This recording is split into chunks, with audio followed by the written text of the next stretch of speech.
2, 3 நாளாவே கேக் கிளாஸில் என்ன நடந்துச்சுன்னு கேட்டுட்டு இருந்தீங்க.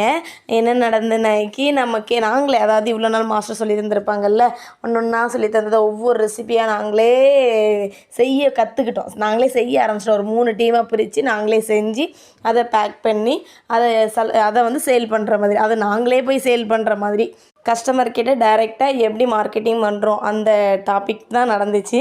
அதில் என்னெல்லாம் சேல் பண்ணியிருந்தோம் அப்படின்னு சொன்னாக்கி டீ கேக்கு, அப்புறம் இந்த டூட்டி ஃப்ரூட்டிலாம் போட்டு ஒரு தேங்காய் கேக்கில் நடுவில் வேகலைன்னு சொல்லிவிட்டு அதை நாங்கள் ரஸ்கா கூட மாற்றி நாங்களே சாப்பிட ஆரம்பிச்சிட்டோம். நட்ஸு நிறைய போட்டு ப்ரௌனி, அதாவது ஒரு பீஸ் 40 ரூபா. அதாவது நம்ம வந்து விற்க போகிற இடம் வந்து ஒரு கேண்டீன், காலேஜ் ஸ்டூடெண்ட் வந்து இருக்கிற மாதிரியான கேண்டீன். அதில் 5 ரூபா 10 ரூபா 40 ரூபா சொல்லி வச்சு சேல் பண்ணுற மாதிரி இருந்து, இந்த கான்செப்ட் முக்கியமாக ஏன்னு சொன்னால் மார்க்கெட்டிங் எப்படி பண்ணுறது சொல்லிட்டு தான் அதை நாங்கள் கொடுத்து அதை டைரெக்டாக கஸ்டமர்கிட்ட இருந்து ரிவ்யூ வாங்குறது தான் எங்களோட இன்னைக்கு உள்ள கிளாஸில் நடந்தது.